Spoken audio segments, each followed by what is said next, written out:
Saya mengharapkan video kali ini kita boleh habiskan terus bab 2 ni. Kita habiskan terus 2.8 semua. Okey, yang mana geng? Minggu lepas kita terpaksa stop dekat 2.7. Dan topik 2.7 kita membincangkan mengenai perkembangan nasionalisme. Okey, perkembangan nasionalisme. Saya tahu salah tapi tak payah padam. Biarlah korang layan aja. Perkembangan tak apalah. Perkembangan nasionalisme. Okey, yang mana kita dah borak minggu lepas, ada 3 cara macam mana nasionalisme ni boleh tersebar ke seluruh penduduk tanah Melayu. Yelah, asal-asal dulu penduduk tanah Melayu ni dia tak adalah macam perasaan nak menentang penjajah tu perasaan yang macam nak menentang penjajah. Okay, tetapi disebabkan ada 3 benda ni perkembangan nasionalisme sampai kepada penduduk dan penduduk makin sayangkan negara dan menentang British. Dan antaranya kita belajar ada 3 benda je. Minggu lepas kita dah borak pasal apa yang kita panggil sebagai cara menggunakan golongan intelektual ataupun kita panggil sebagai pendidikan. Boleh pendidikan?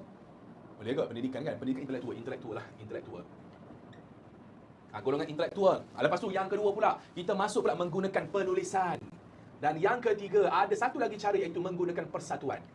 Macam mana boleh terkembangnya nasionalisme ke seluruh tanah Melayu satu ketika dahulu. And abang kakak yang dihormati sekalian, untuk golongan intelektual ni saya dah habis go through dengan awak dah. Pasal sekolah agama, sekolah Melayu, sekolah Inggeris. Kita dah tengok everything dah. Tetapi minggu lepas kita masuk penulisan. Cuba bergegar pula dah. Sorry bergegar pula dah. Okey, cumanya minggu lepas, kita ada tetamu khas. Walaupun dalam video recording pun dia masih ada juga Terima kasih. Recording ke ni? Recording. Hai. Hai daripada masa lampau. Hai kepada masa depan lah. Hai kepada masa depan lah daripada lampau. Inggeris. Kita dah tengok everything dah. Tetapi minggu lepas kita masuk penulisan. Cuba bergegar pula dah. Sorry bergegar pula dah. Okey, cumanya minggu lepas, kita ada tetamu khas. Walaupun dalam video recording pun dia masih ada juga Terima kasih. Recording ke ni? Recording. Hai. Hai daripada masa lampau. Hai kepada masa depan lah. Hai kepada masa depan lah daripada lampau kepada depan. Sekarang menunjukkan Thursday 8 April 452 tahun 1976. Jadi apa khabar kepada yang tahun ni 2021 2021. Wow, dah 45 tahun dah berlaku. Kita 1976. 76. Ya betul lah. Masa lampau. Patutlah. Sebab tu kita masih lagi menggunakan whiteboard. Sekarang kita tahu pasal kita dengan TV sebenarnya. Nanti masa depan kita akan gunakan TV. Nampak orang masa depan datang. Datang menggunakan Doraemon betul? Mesin masa. Mesin masa Doraemon bagilah. Bukan Doraemon. Doraemon bulat lah. Nak tanya, muat tak mesin masa tu? Dia tempat yang besar sikit. Dia tempat yang besar sikit. Okey, boleh. Terima kasih. Okey, bye semua. Okey, thank you Mr. Iqbal. Ya, Bal? Teman-teman tak ada. Oh, cak. Okey, boleh insya-Allah sempat. Okey, baik. Sorry, Bal. Rushing. Okey, thank you. Okey, gang. Intelektual kita dah borak habis dan seterusnya kita sambung pula penulisan. And untuk penulisan ni ada 3 kategori. Kategori yang pertama kita dah borak dah pasal penulisan daripada Melayu. Penulisan Melayu semua kita dah borak dah. Lepas tu, penulisan untuk Cina India pun kita dah borak. Cuma ada satu lagi penulisan yang kita tertinggal minggu lepas tak sempat nak habiskan, iaitu penulisan yang dikenali dari segi aspek karya kreatif. Untuk karya kreatif ni, dia lebih kurang sama je sebenarnya macam surat khabar ke apa semua. Tapi saya tak tahu kenapa dalam silibus korang, silibus you guys apa semua, dia asingkan karya kreatif dengan surat khabar apa semua. Padahal sama je. And karya kreatif ni terbahagi kepada 3. First, adanya kita panggil sebagai novel. Lepas tu, cerpen. Dan yang ketiga, puisi. Ketiga-tiga ni merupakan karya kreatif. And diorang ni menceritakan benda yang sama. Novel, dia ada cerita dia, tapi mesej dia sama. Cerpen, dia ada cerpen sendiri. Okey, cerpen. Bagi siapa-siapa yang tak tahu, cerpen adalah singkatan untuk cerita pendek. Korang tahu kot bahasa Melayu, mesti korang belajar dengan Miss Zack Kirana, korang dah power dah. Okey, lepas tu puisi.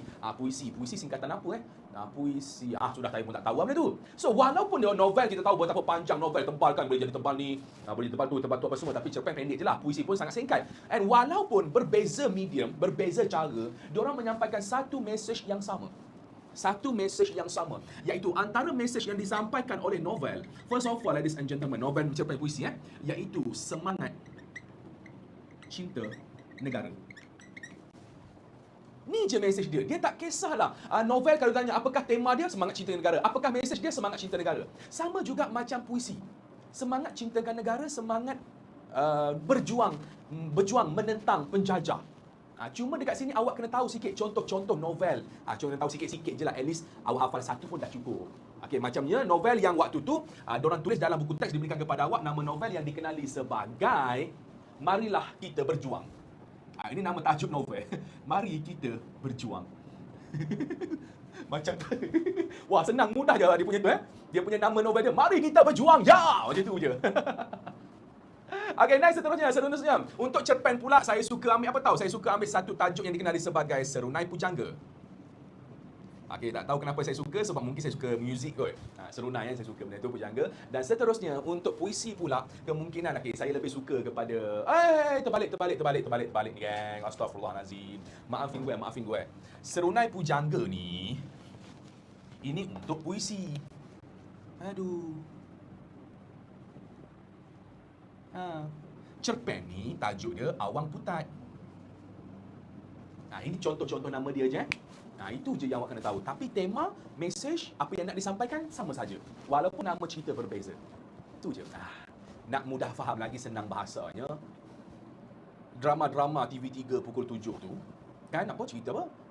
Suamiku Encik Bomba, Abang Bomba I love you, Cikgu Tushan I love you, Abang Botak handsome I love you. Macam-macam kan. Tapi dia punya jalan cerita sama je. Orang kaya, orang miskin, nak bercinta, dihalang oleh keluarga. Lepas tu pula, Papa tak akan serahkan segala harta Papa kepada awak. Anak yang kaya tu pula, tak apa. Saya sanggup kalau tak serahkan. Konon-kononnya lah kan. Betul ke macam tu Okay, lebih kurang macam tu. Sama dia cerita dia, tak kisahlah bomba ke tak bomba. Cikgu Tushan ke tak cikgu Tushan. Okay, dah. So, settle kita pasal penulisan. Habis. Dan next, kita nak masuk pula pasal persatuan. Untuk persatuan, ladies and gentlemen, jom ikut saya ke whiteboard sebelah.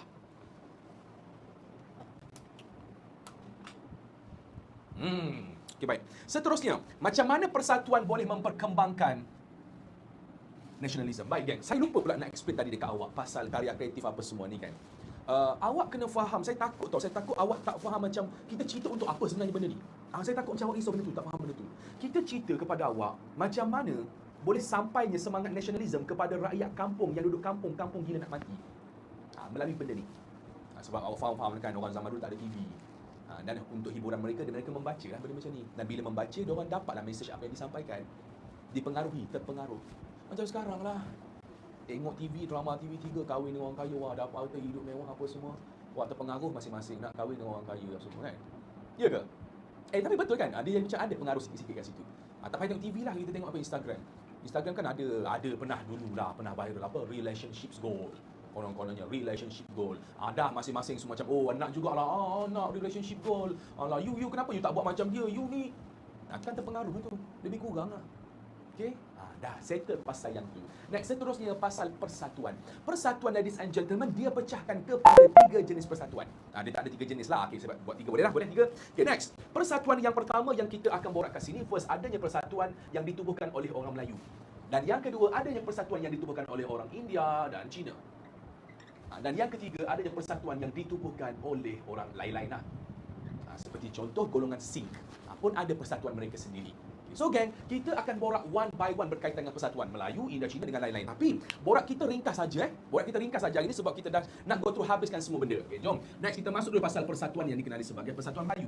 Persatuan Melayu yang first antara yang terawal ditubuhkan di kawasan kita panggil sebagai Pulau Melayu ataupun Tanah Melayu waktu itu, dikenali sebagai Kesatuan Melayu Singapura. Kesatuan Melayu Singapura. Ini antara persatuan Melayu yang paling awal. And biasa soalan dia suka tanya objektif kat sini. Dia suka tanya apa? Dia suka tanya siapakah pengasas Kesatuan Melayu Singapura? Dia suka tanya betul. So student-student dia macam pengasas. Tunku Abdul Rahman kot? Bukan. Pengasasnya dikenali sebagai Muhammad Yunus Abdullah. Itu dia punya pengasas dia. Okay kan? Itu antaranya. Dan lepas tu yang lebih-lebihnya lagi, of course kena ada lah. Antaranya korang kena tahu juga apakah tujuan. Kenapa pula tiba-tiba Muhammad Yunus Abdullah nak tubuhkan benda ni kan? Okay, dia nak tubuhkan benda ni, Kesatuan Melayu Singapura ni, disebabkan oleh dia nak latih orang Melayu. Dia nak latih orang Melayu ataupun dia nak galakkan orang Melayu supaya join dalam berpersatuan. Supaya ada dalam berpersatuan. Bila dah berpersatuan, maksudnya orang Melayu bolehlah bersatu padu. Itu antara tujuan kenapa ditubuhkan benda ni. Okay, so kat sini kita boleh tulis apa dia punya tujuan. Tujuan latih ataupun memberi galakan kepada orang Melayu berpersatuan. Yalah, sebelum ni jujur cakap, most of the orang Melayu sebenarnya dia tak ada pun semangat macam nak join persatuan, tak ada pun benda tu.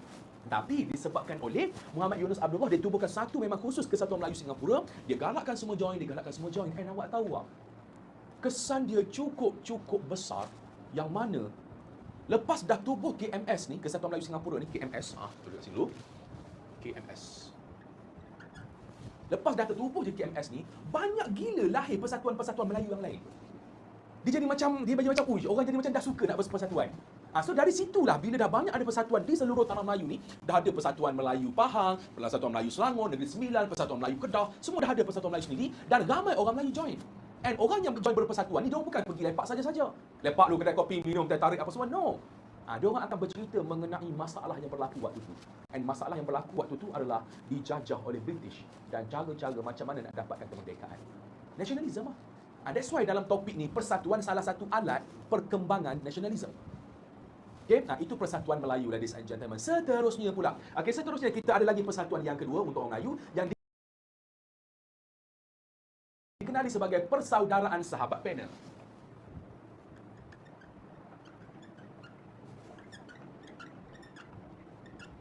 Ataupun singkatan kita panggil sebagai PASPAM. Jangan tanya saya, mana ada kaitan PASPAM, mana ada Persaudaraan Panel ni tiba-tiba PASPAM. Jangan tanya saya, itu sendiri-sendiri punya fikirlah. Baik geng, dan dekat sini dia tak beritahu siapa yang tubuhkan apa semua. Sebab, yang penting untuk penubuhan, siapa pengasas ni je. Objektif biasa akan tanya. Baik geng, cumanya, tujuan kenapa pula nak kena ada PASPAM ni? Kenapa nak kena ada Sahabat Panel ni? Sebabnya, ladies and gentlemen, tujuannya supaya nak latih orang Melayu boleh tukar pendapat dan pandangan.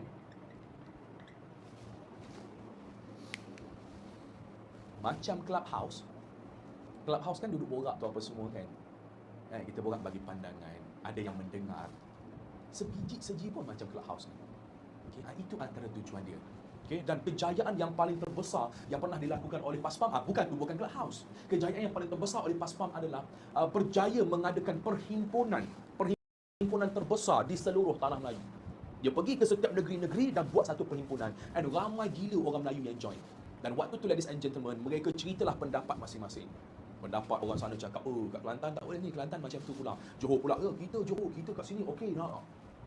So, tersebarlah cerita pasal nasionalisme menentang penjajah. And PASPAM salah satu sumbangan kepada perkembangan nasionalisme. Itu antara kejayaan dia. Tulis sekejap kejayaan dia. Take note saja, dalam nota saya ada bagi dah. So, settle pasal 2 persatuan orang Melayu. Dan seterusnya, ladies and gentlemen, kita ada lagi satu persatuan orang Melayu yang dikenali sebagai Kesatuan Melayu Muda. Kesatuan Melayu Muda ni, ladies and gentlemen, antara satu persatuan yang bertanggungjawab memasukkan Jepun ke negara kita. Inilah persatuan yang bekerjasama dengan Jepun. Mungkin kita fikir macam jahat gila dia persatuan ni, dia bawa Jepun masuk negara kita. Tak. Dia bukanlah soal jahat ke tak jahat. Waktu tu niat dia satu je. Niat dia satu adalah nak merdekakan negara tanah Melayu. And cara nak merdeka dia tu, cara yang dia nak buat tu salah. Dia ajak pula negara lain. Dia minta tolong pula. Dah kita pula yang terciduk dengan Jepun kan. And lepas tu, Kesatuan Melayu Muda ni ditubuhkan oleh seorang pemuda yang dikenali sebagai Ibrahim Yaakob. Kalau korang pernah tengok kita Lieutenant Adnan, ada nama dia. Ibrahim Yaakob. And Ibrahim Yaakob, waktu dia tubuhkan Kesatuan Melayu Melaya ni, dia ada objektif dia sendiri. Selain daripada nak merdeka, ada satu lagi objektif dia yang mana Ibrahim Yaakob, dia nak tubuhkan satu negara yang berkonsep Melayu Raya. Apa itu Melayu Raya? Gabungkan tanah Melayu, semenanjung Malaysia ni, dengan Indonesia. Dia nak buat benda tu. Jadi macam, maksudnya, disebabkan benda tu, dia jadi berani, that's why dia panggil Jepun apa semua, Memang Jepun dulu memang nak gabungkan dah. Memang sebenarnya kita dah nak digabungkan dah dengan Indonesia. Disebabkan benda tu lah. Lepas tu, tetapi bila Jepun kalah je perang apa semua, Ibrahim Haji Yaakob ni lari pergi duduk dekat Indonesia. Sebab dia takut kena tangkap dengan British. So Ibrahim Haji Yaakob jadilah rakyat Indonesia. So itu antara persatuan Melayu yang ada, yang melibatkan perkembangan nasionalisme. Boleh? Settle? Kalau settle, awak layankan dulu, saya nak padam dulu. Bagi izinkan saya padam. Nak screenshot juga kat sini. Nasib baik saya dengar suara korang tau. Mau tak dengar suara korang? Korang dah dalam hati saya kot. Okey dah, cukup. Okay, next. Saya padam dulu kat sini lah. Sebelah ni. Dua whiteboard. Walaupun whiteboard kecil ni sangat berguna, geng.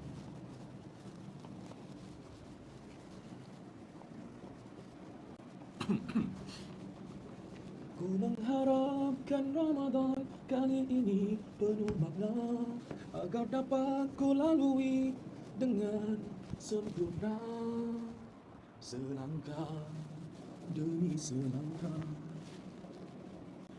Setahun pun sudah pergi, setahun sudah pun berlalu. Wih, susahnya. Tangan. Masa yang pantas berlalu hingga tak terasa pun. Okay, dah settle. Jom, kita ke whiteboard sana. Kita borak dekat pasal persatuan yang seterusnya. Yang Melayu dah habis. Persatuan Melayu kita dah habis borak. Next, nak borak pula cerita pula kita pasal persatuan yang wujud dalam masyarakat Cina dan dalam masyarakat India, ladies and gentlemen. Okay, untuk persatuan masyarakat Cina. Okay, antara persatuan yang ditubuhkan yang terawal oleh golongan Cina dikenali sebagai Persatuan Orang Cina Peranakan. Apa benda ni, sir?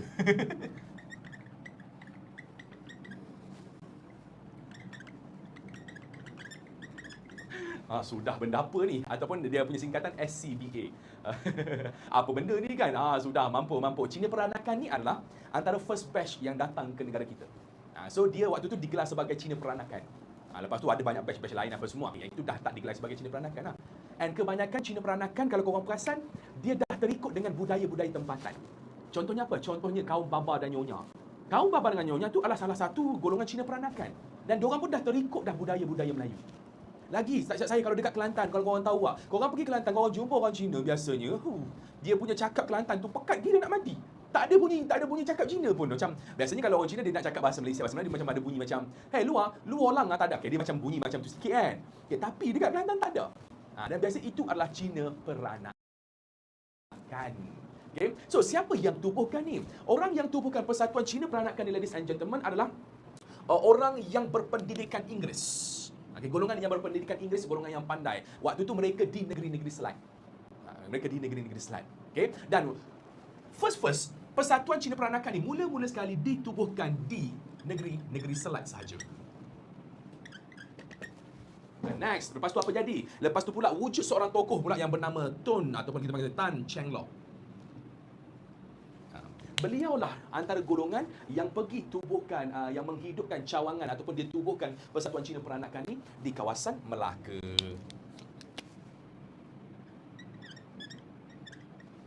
Okay, masalahnya cerita pasal apa? Kan? Dia cerita pasal apa, betul? Dia cerita pasal apa juga kan? Kalau orang Melayu dia cerita pasal semangat negara apa semua, semangat sayangkan negara. Tetapi untuk Persatuan Orang Cina yang lagi-lagi dikenali sebagai Persatuan Orang Cina Peranakan ni, diorang lebih cerita ataupun diorang lebih menuntut mengenai peluang-peluang untuk berkhidmat dalam kerajaan.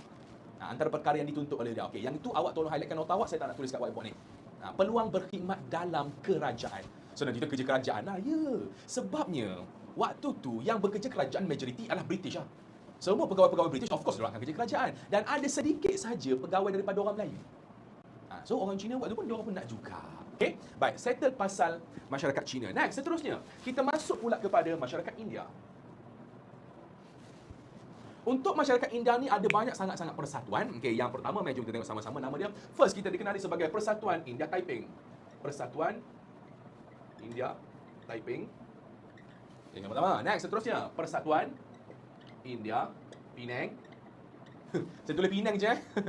Dalam exam korang tulis Pulau Pinang tau. Tulis Pulau Pinang tau, jangan tulis Penang saja. Okay, next. Lepas tu kita ada apa? Kita ada Malaya Indian Association. Oh, sudah. Macam mana nak sebut dia? Malaya Indian Association. MIA, bukan MIA kawan korang tu.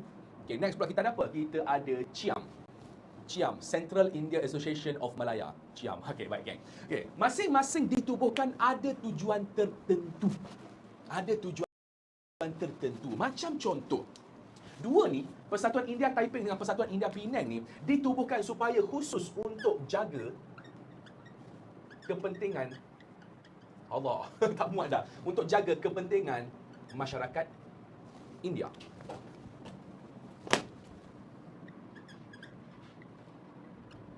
Okey, tu dia. Habis tu Mia kenapa pula? Okay, Mia ni untuk apa pula? Sama je.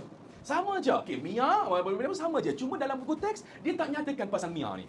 Ditubuhkan untuk apa semua. Okey, tetapi sebenarnya Mia ni Malay Indian Association ni dia khusus untuk siapa-siapa yang orang India lahir di tanah Melayu. Khusus bolehlah join ni. Tapi kalau awak tak lahir di tanah Melayu boleh nak join? Boleh. Tapi memang khusus untuk diorang saja. Okey, tapi niat dia sama je untuk jaga kepentingan masyarakat India. Sebab tu awak faham lah. Sebab tu awak pergi mana-mana kalau luar negara akan ada persatuan-persatuan negara tersebut. You know kenapa? Kita tahu kenapa? Kalau kita seorang-seorang dekat negara luar, ada berlaku masalah apa-apa payah, babe. Berlaku masalah apa-apa payah teruk, babe. So kita kena ada juga yang dikenali sebagai persatuan at least. Kalau ada masalah, persatuan boleh tolong. Itu antaranya. Dan tadi saya cakap apa? Boleh berbalik kepada ni. Tadi saya cakap ada satu lagi persatuan nama dia CIAM. CIAM ni dia gabungkan semua. CIAM tu apa? CIAM tu Central Indian Association of Malaysia. Of Malaysia pula ada of Malaya. Tak apa masih saya tulis. Ni gabung jadi Central India Association of Malaya. CIAM. Tapi dia bukanlah tu. CIAMnya.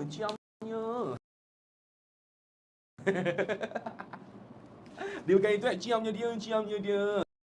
Okey, dia sama je. Dia punya penubuhan sama je. Jaga kepentingan masyarakat India. Tu je. Sama saja. Tak ada lebihnya. Okey? So, settle pasal India. Next, seterusnya. Wish. You guys okey lagi tengok video ni? Okey kita ni jaga macam tak apalah kalau macam kau rasa macam malas kita nak main sikit. Boleh. Nak tengok saya buat magic. Magic boleh? 1 2 3. Nampak? Tengok. Apa yang berlaku? Whiteboard dah tak ada tulisan, betul? Itulah magic saya. Nampak tak? Saya ni bukan setakat seorang cikgu saja, bukan setakat pandai mengajar, boleh tahu sejarah, boleh ajar sejarah aja. Magic pun boleh buat. Korang pun dah tengok dah. Sekali saya petik je jari. Dah boleh terpadam terus whiteboard. Tapi jangan request lah untuk saya buat minggu depan sebab saya ni awak faham lah. Saya ni jenis orang yang tak suka riak, tak suka menunjuk. So saya tak tunjuk. Ada power ramai, tapi kalau saya buat video ni tak ada masalah lah. Boleh lah. Sikit-sikit dia tunjuk. Okay? Okay, baik. Dah cukup. Baik, nice. Seterusnya kita nak borak pula pasal persatuan kaum Singh. Persatuan kaum Singh. Untuk persatuan kaum Singh ni, ladies and gentlemen, kaum Singh ni dia tak ramai tau di Malaysia. Berapa persen sahaja daripada rakyat Malaysia ni ada kaum Singh. And apa tujuan mereka ni ada di Malaysia? Ataupun kenapa diorang ni ada di tanah Melayu? Yelah, kalau orang Cina kita tahu untuk melombong. Kalau orang India kita tahu untuk estate. Tapi Singh untuk apa? Singh ni dia lebih kepada untuk menjaga keselamatan. Lebih kepada menjaga keselamatan ataupun sebagai ahli pasukan keselamatan. Tentera. Ada tu tentera Gurkha. Yang diorang ni. Awak tahu kan tentera Gurkha ni dia punya hati baik. Dia baik gila, dia baik, dia akan jaga you. Kalau you baik dengan dia jaga you kau punya baik. Tapi korang tahu satu benda, kalau dia nampak je musuh, kalau dia tahu itu musuh memang silap Memang silap kalau dia tahu itu musuh. Dia akan berjuang bermati-matian untuk bantai dia punya musuh. Okey, dan itu adalah kaum Singh. So jadinya kaum Singh ni ada ke dia punya politik apa semua? Ada. Mereka pun ada persatuan juga. Tetapi ladies and gentlemen, persatuan mereka lebih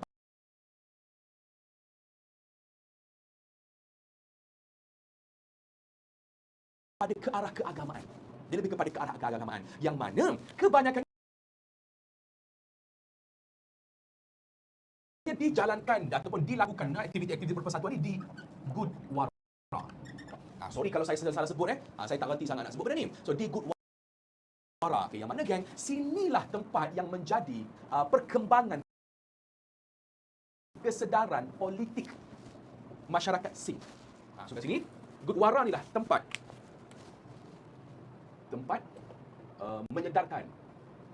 menyedarkan masyarakat Singh mengenai anti-British. Itu je. Okey. So, habis tu apa lagi tujuan lain kan daripada soal agama keagamaan apa semua ni? Dia sama je macam kaum-kaum lain. Untuk mudah korang yang faham dalam exam, kalau korang rasa macam lupa, kau ingat satu benda ni je. Kalau di China ataupun India tadi, tujuan berpersatuan adalah untuk menjaga kepentingan masyarakat India. Untuk Singh pula, persatuan-persatuan mereka untuk menjaga kepentingan masyarakat Singh. Dah, cukup kat situ. Settle pasal Singh. Dan seterusnya kita masuk pula pasal persatuan daripada kaum India Muslim. Siapa pula India Muslim ni, sir? Yang kami tahu Mamak. Ya, Mamak tu asal-asalnya dulu. Apa satu India Muslim yang datang ke Penang apa semua, Mamak tu iyalah. Dan diorang ni lah datang dan mengasaskan nasi kandar di Malaysia. Nasi kandar, kandar tu maksudnya apa? Kandar tu adalah maksudnya, ni ada benda kayu, diorang bawa, lepas tu dekat depan tu macam mana nak tunjuk gambar kat korang nantilah kelas nanti saya tunjuk kat korang, kandar kat korang tahu kot. Boleh google sendiri kandar tu macam mana. Dulu itulah cara diorang jual nasi kandar. Diorang bawa nasi, bawa lauk pergi rumah-rumah. Nasi kandar, nasi kandar, nasi kandar. Jual sampai sekarang terlekat nasi kandar nama dia. Okey, dan famous macam apa pula sebut pasal nasi ni. Okey, gang. Dan persatuan-persatuan India Muslim, ladies and gentlemen, antaranya diorang ni lebih kepada apa? Okey, mereka ni golongan Indian Muslim ni, diorang bukanlah golongan pekerja estate apa semua tak. Okey, kebanyakan mereka ni involved dalam bidang perniagaan dan pentadbiran. So wujudlah persatuan Indian Muslim. Tujuan ditubuhkan adalah untuk membela nasib ataupun untuk menjaga kepentingan masyarakat India Muslim. Settle kat situ. So, awak kena ingat satu konsep.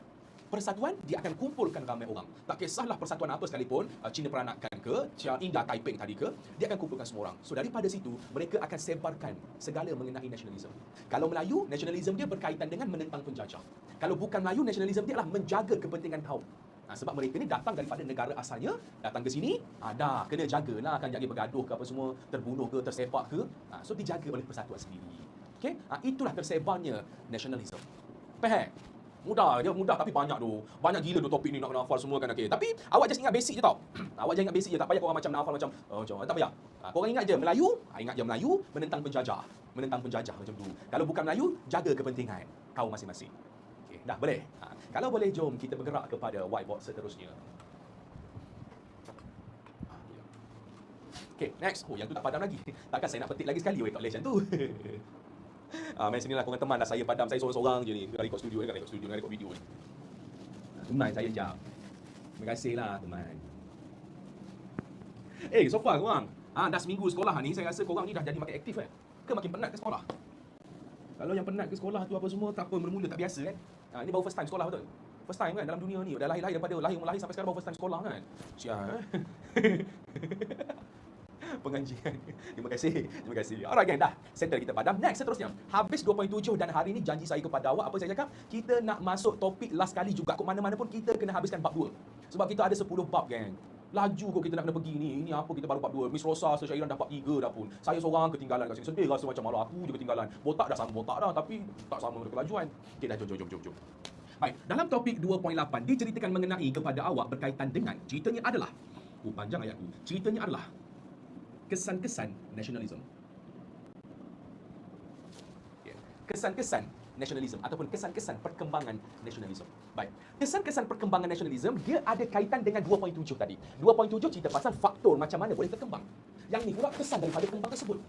Kesan dia saya bagi basic lah. Orang Melayu dapat nasionalisme lah kan. Orang Melayu jadi macam nak menentang penjajah kan. Itu kesan basic yang mungkin kita tak boleh terfikir pun. Tapi that's kesan dia. Cumanya dalam topik ni dia ceritakan awak dari segi 3 pecahan atau 3 komponen. Kesan yang pertama borak dari segi politik. Kesan yang kedua borak dari segi ekonomi. Dan yang ketiga borak dari segi sosial. Boleh? Okey, jom kita tanpa membuang masa borak dulu untuk kesan dari segi politik, ladies and gentlemen. Baik, sama juga macam tadi. Untuk dari segi politik ni gang, dia akan ceritakan politik Melayu, politik Cina, dia akan ceritakan politik India. Sama je. Untuk politik Melayu, abang kakak yang dihormati sekalian, yang mana dia memberi kesan kepada wujudnya pelbagai peluang pekerjaan. Wujudnya atau bukan wujud peluang pekerjaan untuk orang Melayu semakin meningkat. Itu ayat yang lebih tepat. Okey, iyalah. Kita, ingat tak tadi apa kaitan dia? Orang Melayu duk minta sekolah.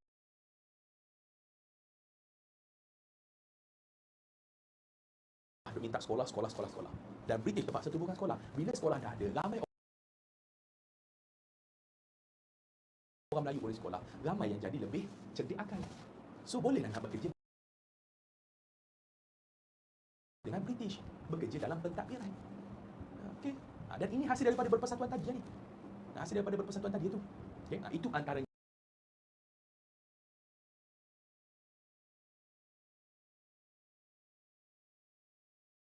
lepas tu dari segi kuasa dari politik seterusnya. Kuasa sultan dikembalikan.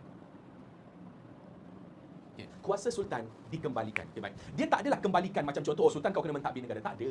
Dia macam satu kuasa seperti dalam bidang badan kau, dalam bidang badan perundangan. Maksudnya waktu dijajah oleh British, lagi-lagi negeri-negeri Melayu bersekutu.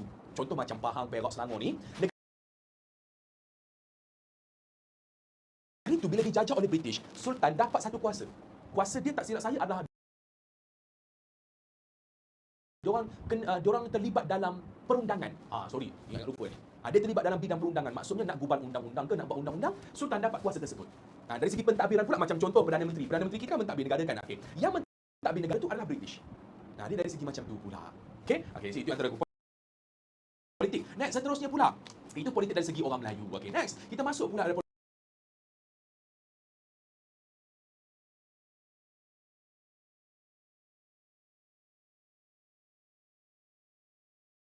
politik dari segi apa kita panggil sebagai politik orang Cina. Untuk politik orang Cina ni pula, dia tak ada kaitan dengan kuasa sultan apa semua. Okay, dia memberi kesan kepada berlakunya revolusi, apa kita panggil revolusi terhadap ni Cina berlakunya revolusi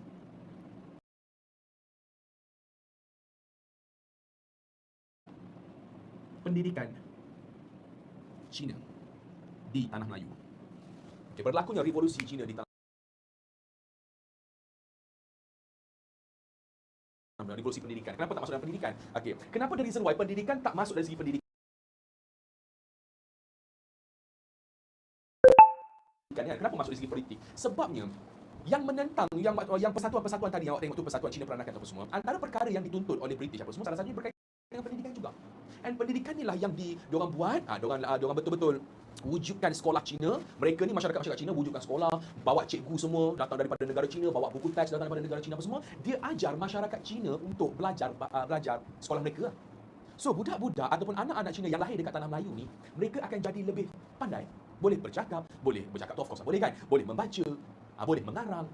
So itu antara kesannya dari segi politik, ladies and gentlemen. Baik, itu politik untuk orang Cina. Next, seterusnya untuk politik orang India. Untuk politik orang India ni pula, yang uniknya apa tahu? Yang uniknya wujud satu masyarakat yang ada identiti sendiri. Wujudnya satu masyarakat India identiti sendiri. Okey. So saya tulis kat sini identiti baru masyarakat India. Okey. Identiti baru masyarakat India. Dia tak ada macam so identiti baru tu macam mana? Maksudnya orang India kalau dulu contoh mungkin bercakap bahasa Tamil, sekarang cakap bahasa apa? Bahasa Kelantan macam tu ke? Bukan itu. Okey, yang mana siapa-siapa yang lahir duduk di tanah Melayu apa semua dan diorang dah lama di tanah Melayu ni, diorang dikenali sebagai the straight born people. Orang yang lahir di Selat. Ya. Most of orang India yang ada di tanah Melayu, kebanyakan mereka duduk di Pulau Pinang. Lepas tu kita boleh jumpa banyak juga di Perak. So negeri-negeri ni, lagi-lagi Pulau Pinang, Singapura pun banyak, lagi-lagi negeri tersebut. Ini adalah negeri-negeri Selat Melaka. That's why mereka gelarkan diri mereka adalah the straight born people. Golongan yang lahir dekat sini. Okay? Itu dari segi bidang politik. Wow. Wah. Ada answer dah, mudah ni dah makin sakit dah. Ingat dah boleh, okey dah apa semua. Okey, baik geng. Itu settle politik. Next, seterusnya. Seterusnya dari segi bidang ekonomi. Apa kesan dari segi ekonomi pula? Okey, baik geng. Kesan dari segi ekonomi pula of course, yang mana kita borak juga sama macam dari segi Melayu. Orang Melayu dari segi ekonomi bila berlakunya nasionalisme, orang Melayu didedahkan dengan dunia luar. Didedahkan dengan pelbagai jenis ilmu. Yalah, kerana sebelum ni masyarakat Melayu duduk dekat kampung, duduk dekat rumah, yang buat apa? Yang buat pun pertanian, tanam padi, tanam getah. Itu kerja mereka. Tapi bila berlakunya nasionalisme, dan nasionalisme ni pula disebarkan oleh golongan pandai. And orang pandai ni dia ajar satu persatu apa yang perlu dilakukan oleh masyarakat tanah Melayu. Antaranya dari segi ekonomi berlaku perubahan yang cukup besar. Contohnya apa? Contohnya ada satu persatuan yang dikenali sebagai Kesatuan Melayu Muda. Penubuh siapa? Siapa pengasas dia? Cepat. Siapa pengasas dia? Lupa. Baru tadi kita borak kan. Korang, ya. Ada seorang dua saya dengar dia cakap, Ibrahim Yaakob. Okey, saya dengar. Baik. Kesatuan Melayu Muda ni, dia bagus tau, dia bagus. Walaupun British tak suka dia, of course British tak suka sebab dia menentang British. And dia ni sekarang ni di Malaysia digelar sebagai golongan radikal ataupun golongan berhaluan kiri. British yang bagi gelaran tu. Kalau ada berhaluan kiri maksudnya ada berhaluan kanan lah. Yang berhaluan kanan adalah UMNO. Sebab UMNO dengan British baik. Mana-mana persatuan yang menentang British, semua British panggil golongan berhaluan kiri. So saya nak tanya, awak dengan saya baik ke tak? Baik. So awak adalah Prussian kanan. Prussian kanan. Habis yang mana tak baik tu, yang tak baik dengan saya macam tak suka aku botak ni. Yalah awak. Botak ni dia awak macam tu tak awak pun. Yang itu Prussian berhaluan kiri ya. Okey guys, so berbalik kita dalam topik ni. Apa kaitan Kesatuan Melayu Muda dengan dari segi ekonomi orang Melayu? Kesatuan Melayu Muda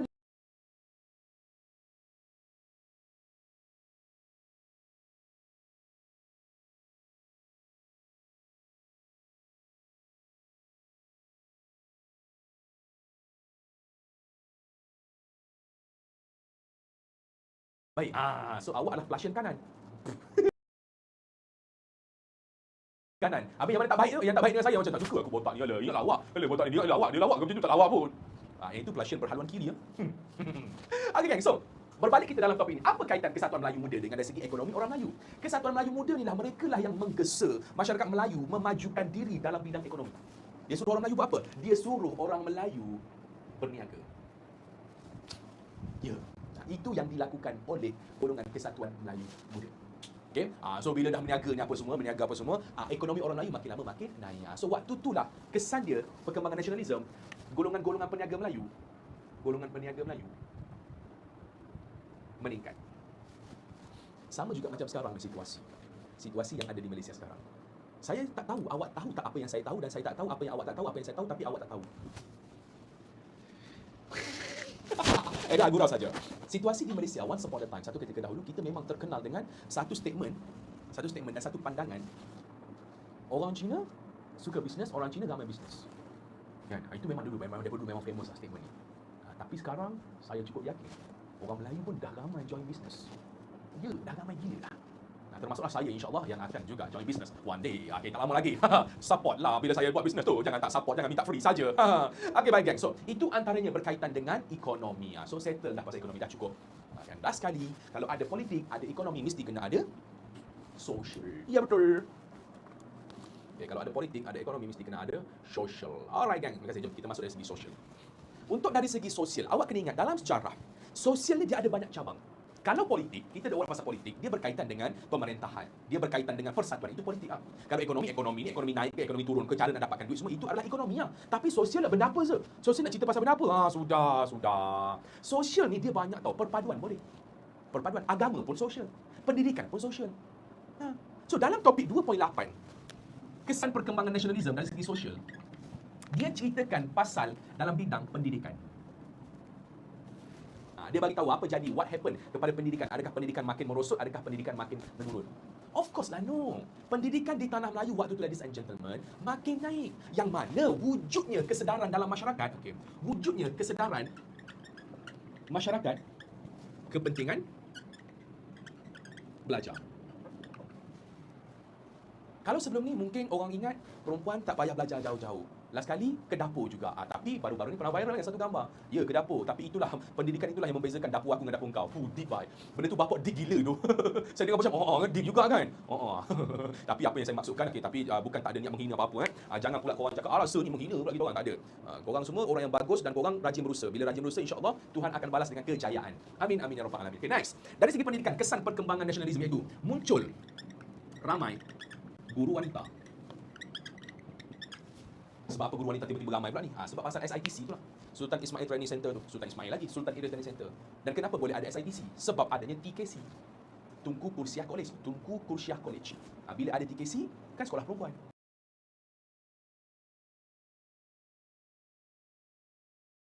Takkan nak letak semua cikgu lelaki kot.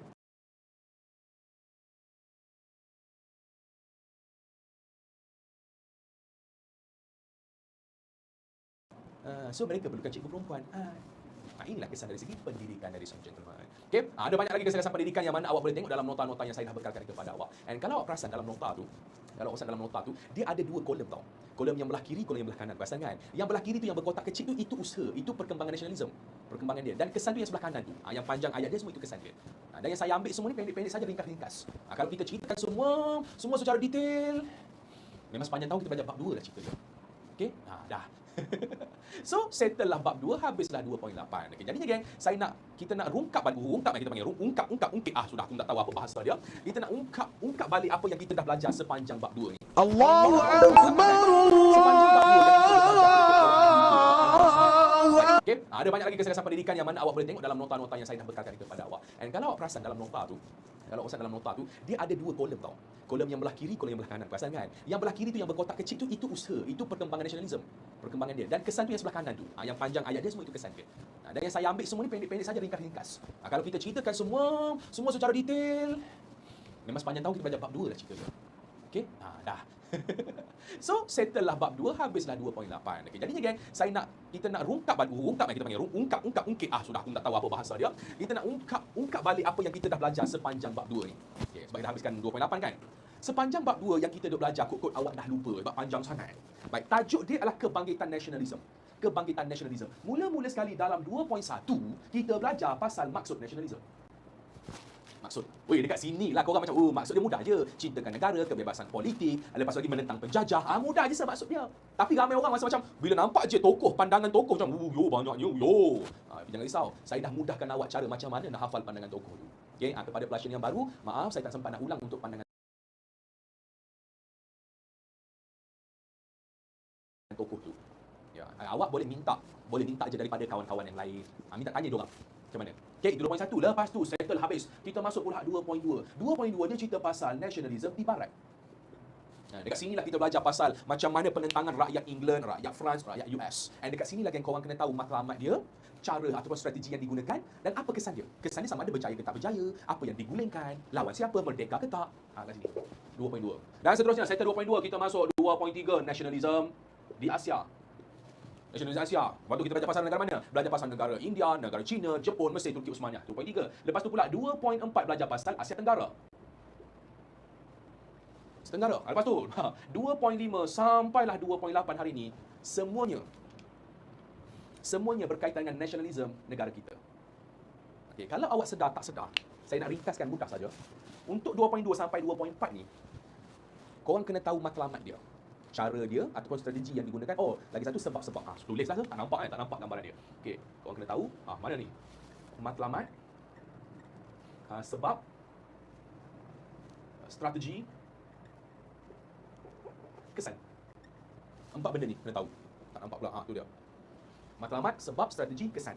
4 perkara tersebut. Okey, dan matlamat nak ingat mudah, 2 je. Negara tu dijajah atau tak dijajah. Kalau dijajah, matlamat dia menentang penjajah. Kalau negara tak dijajah, matlamat dia adalah perbaharui pentadbiran. Perbaharui sistem pentadbiran. Okey? Itu antaranya. Okay. Tapi sebab strategi kesan semua lain-lain. Dan negara kita, ladies and gentlemen, dalam negara kita pula kita borak pasal macam mana boleh munculnya nasionalisme rakyat negara kita. Lagi-lagi berkaitan dengan agama. Kalau ada berkaitan dengan agama, jawapan ataupun huraian korang mesti jangan pernah tinggalkan gerakan Islah. Okey? Boleh? So, I think that's all untuk hari ini, ladies and gentlemen. Terima kasihlah sebab sudi tengok video saya ni sampai habis. Terharu sangat-sangat sampai habis. Allah Akbar. Dah lah korang bagus lah. At least korang boleh tahu hari ni saya merupakan seorang magician. Saya pun pandai buat magic code. Power kan? At least korang berjaya tengok benda tu. Okey lah. Dia